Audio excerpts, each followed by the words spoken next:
आज उन लोगों के बारे में जानेंगे जो किसी खुदा को नहीं मानते, नास्तिक और इस्लाम के बारे में। जो व्यक्ति ईश्वर लोक परलोक आदि को नहीं मानता उसको नास्तिक कहते हैं, और जो व्यक्ति कुरान और जन्नत दोज़ख को नहीं मानता उसको काफिर कहते हैं। नास्तिक, काफिर, एथीस्ट, ये सब नाम उस व्यक्ति को दिए जा सकते हैं जो खुदा या भगवान को नहीं मानता। अब एक खास बात, लोग नास्तिक क्यों हुए आप जानना चाहेंगे तो इसके 2-3 मुख्य कारण। पहला कारण अंधविश्वास।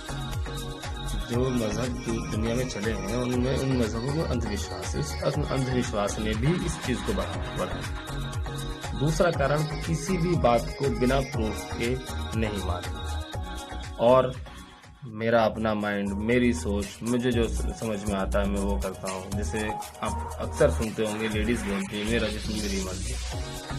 और तीसरा बड़ा बल्कि मेन कारण, मुस्लिम उलेमा और मुस्लिम समाज के द्वारा लोगों को सच और हक बात नहीं बताना। एक नास्तिक मानता है कि खुदा भगवान जैसी कोई चीज नहीं होती। अगर होती तो दुनिया में भूख, अत्याचार, लूट, बेकारी, बेरोजगारी, मारामारी, धोखा नहीं होता। कोई अंधा, कोई लंगड़ा, कोई पैदाइशी अपाहिज, कोई कमजोर, कोई बेघर, कोई बेतहाशा काम करता है, सारी जिंदगी कड़ी मेहनत करता है, लेकिन बड़ी मुश्किल से घर चला पाता है, 2 वक्त की रोटी कमा पाता है। और दूसरी तरफ कोई कुछ भी नहीं करता, उसके बाद ऐशो आराम की जिंदगी, तमाम अय्याशी करता है। खुदा लोगों में ये फर्क नहीं कर सकता था। अगर फर्क है तो खुदा नहीं, या जिसको लोग खुदा कहते हैं वो इतनी ताकत नहीं रखता कि इस फर्क को, लोगों के बीच की इस दूरी को खत्म कर। तो जो आदमी नहीं जानता या जानना चाहता है उसको अगर कोई बताए, उसको पता लग नहीं पाता तो फिर वो नास्तिक बन जाता है। उसको मतलब कोई बताए नहीं, उसको पता नहीं लग पाए तो फिर वो नास्तिक बन जाता है, या फिर वो इस रास्ते पर चल पड़ता है कि मैं क्या करूं, क्या सही है, क्या गलत है। तो ऐसे में उसकी मदद सिर्फ और सिर्फ मुस्लिम समाज कर सकता है। अगर वो करेगा नहीं तो फिर वो गलत रास्ते पे जाएगा, और फिर उसके जिम्मेदार ये मुस्लिम लोग। इसीलिए मैंने कहा कि इसके सबसे ज्यादा जिम्मेदार उलेमा इकराम हैं और सभी मुसलमान ही, क्योंकि ये जिम्मेदारी सिर्फ उलेमा की नहीं बाकी समाज की भी है। जिसको पता है उसका काम अपना दूसरे लोगों को समझाना, क्योंकि इस्लाम ने फर्ज किया है हर मुसलमान पर कि वो लोगों को बुलाए हक की तरफ, उनको बताए कि ये जहां मुकम्मल नहीं है, ये जिंदगी जो हमें मिली है ये तो एक इम्तिहान है, एक दुनिया है इसके बाद जिसके लिए हमें यहाँ भेजा गया है। तो ये तो इम्तिहान गाह है, असल जहां यहाँ के बाद है। यहाँ से कामयाब होकर जाएंगे तो हमें असल जगह और असल मुकाम मिलेगा।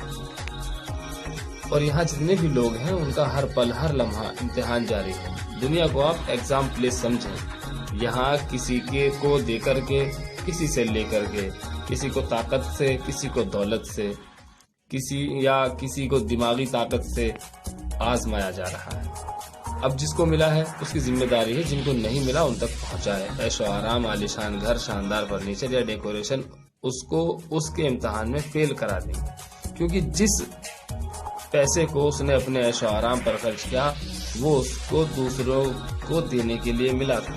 खुदा ताला सबको दौलत नहीं देता, जिनको देता है उनको दौलत सिर्फ इसलिए नहीं मिलती कि वो अपनी जिंदगी को बेहतरीन बनाए या ऐशो आराम से अपनी जिंदगी को गुजारे। उनको इसलिए मिलता है कि जिन लोगों को उसने इस काबिल नहीं समझा कि उनको पैसा दिया जाए, उन तक वो पैसा पहुंचाया जाए। एक तरफ तो एक आदमी अपने ऐशो आराम पे लाखों या हजारों खर्च करता है, और एक तरफ वो आदमी जिसे 500 रुपए की दवाई न मिल पाए और वो दम तोड़ देता है। तो ये फर्क दूर करना पड़ेगा, और इसको दूर करने के लिए इस्लाम एक बेहतरीन तरीका है। इस्लाम ने निज़ाम दिया है हर दौलतमंद को हर गरीब की मदद करनी है, और अगर वो नहीं करेगा तो फिर वो जहन्नम में जाएगा। अफसोस आज मुसलमान भी ऐसा नहीं कर रहे हैं। इस नाइंसाफी का अल्लाह नहीं खुद इंसान जिम्मेदार है, क्योंकि अल्लाह ने इंसान को एक बेहतरीन निज़ाम दे करके भेज दिया। जो गरीब है, जिस्म से कमजोर या पाहिज है, उसको खुश होना चाहिए कि उसका इम्तिहान बहुत आसान है, उसको बस सब्र करना है। इस्लाम ने अंधविश्वास को हराम करार दिया है। जिन चीज़ों पर यकीन करना है, जिन पर नहीं करना है, क्या जायज़ है, क्या नाजायज़ है, क्या हराम है, क्या हलाल है, सब कुरान में बता दिया है। अब परेशानी ये है जिनको इसकी जानकारी नहीं, उन्हें बताने वाला कोई नहीं। जिसको बताना चाहिए वो खुद को आलिम, मौलवी, मुफ्ती समझे बैठा है। जिसको जरूरत होगी खुद आएगा उसके पास। इस सोचने में बड़ा नुकसान क्या है। जिन्हें जानकारी है वो दूसरों तक जानकारी पहुंचाने जा नहीं सकते या उन्हें जाने में बेइज्जती महसूस होती। और जिसको जानकारी है नहीं वो किसी के पास जा करके पूछ सकता नहीं, उसको चाहिए कि उसको मुझे बताने वाला मेरे घर आके बताए। इस चीज ने भी बहुत नुकसान किया, इस पूरी दुनिया का नुकसान किया। अब जो प्रूफ चाहते हैं हर बात का कि वो बताएं, क्या हवा को देखा या दिखा सकते हैं? हवा को कोई देख सकता है या दिखा सकता है, लेकिन है ना, रूह आत्मा कोई देख या दिखा सकता है, लेकिन अगर रूह निकल जाए तो खूबसूरत जिस्म गल सड़ जाएगा। और ऐसी कितनी चीजें हैं जो माइक्रोस्कोप सूक्ष्मदर्शी से देख पाते हैं, अपनी खुली आंखों से नहीं देख सकते। तो क्या वो चीजें नहीं हैं? ये जरूरी नहीं कि हम हर चीज को देख पाएं, जान पाएं। ये कायनात बेतहाशा अजीबोगरीब चीजों से, रहस्यों से भरी पड़ी है। और जो रहस्य इंसान की समझ में नहीं आते तो इसका मतलब ये नहीं कि वो चीजें हैं नहीं।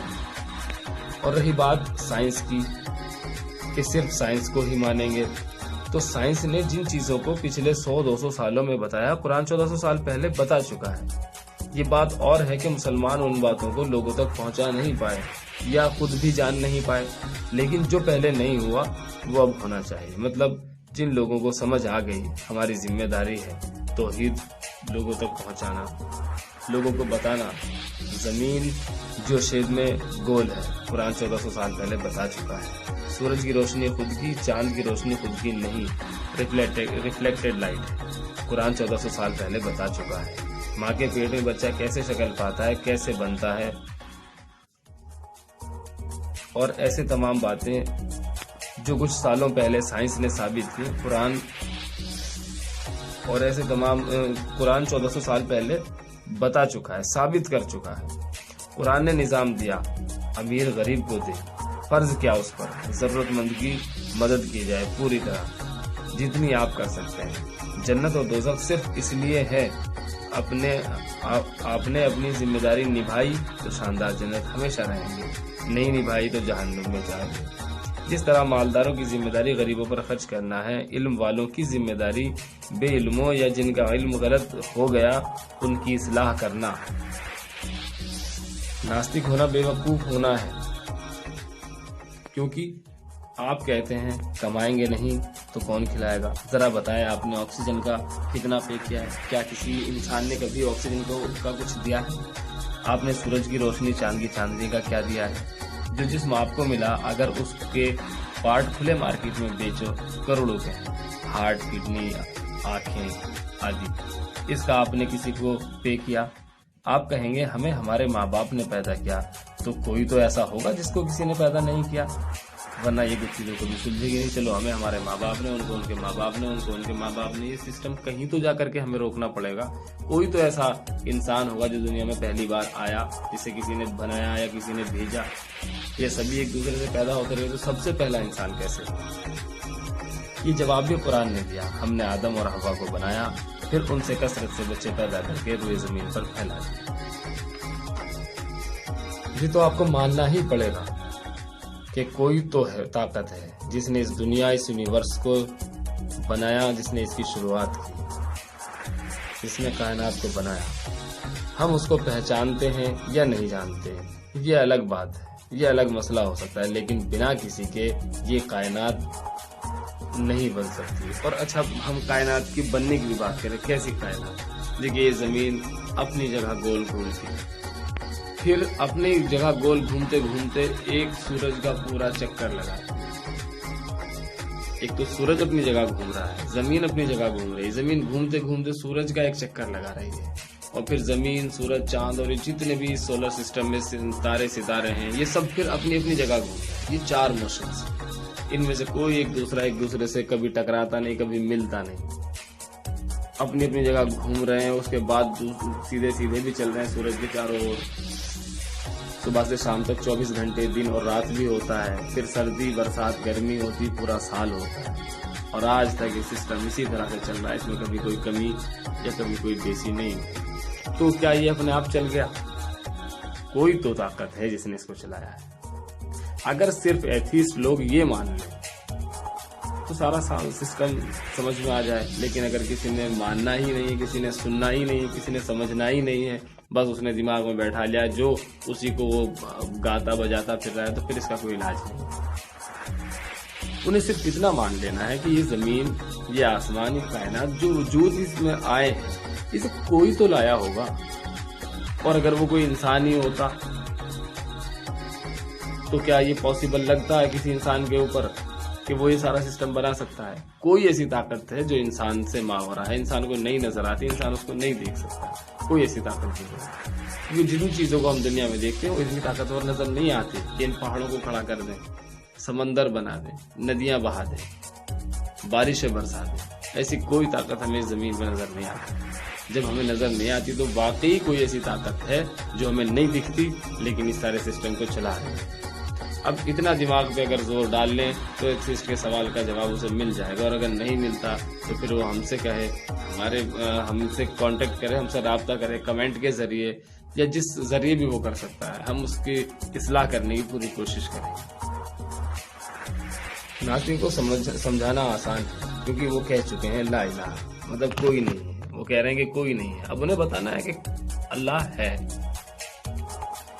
उनको समझाना सिर्फ इतना है, इल्लल्लाह। आप वो कह रहे हैं कोई नहीं है, हम कह रहे हैं कि अल्लाह है, तो बस उन्हें सिर्फ अल्लाह समझाना है। जो किसी और धर्म को मानता है उसको पहले उस धर्म के हिसाब से समझाना पड़ेगा, फिर कुरान की दावत दी जाएगी। नास्तिक को सीधा कुरान की दावत दी जा सकती है, दूसरे धर्म के लोगों को पहले उनके धर्म के हिसाब से समझाना पड़ेगा। तो एथिस्ट पर जो इस्लाम के जानकार हैं, जो इस्लाम के जानने वाले हैं, उनको चाहिए कि वो एथिस्ट लोगों पर भी मेहनत करें और ज्यादा मेहनत करें। वो आधे तो आ गए, वो ला तो कह चुके हैं, हमारा तौहीद के कलमे का उन्होंने पहला हिस्सा तो कह दिया ला, अब उन्हें इल्लल्लाह कहलवाना है, तो वो उसके लिए मेहनत करें, जिससे जितनी हो सकती है अपनी जगह, अपने पास आसपास के लोगों पर जो मेहनत कर सकता है, जिस रास्ते से जो भी ये प्लेटफॉर्म अपना सकते हैं, सोशल हो, पब्लिक हो, स्कूल कॉलेजेस हो, जहाँ हो, जैसे सबको करना चाहिए। सब अपने अपने काम को, अपने अपने फर्ज को अंजाम देंगे तो इंशाअल्लाह दुनिया से ये एथिस्ट वाली चीजें कुछ ही चंद ही सालों में खत्म होंगी। खुदा।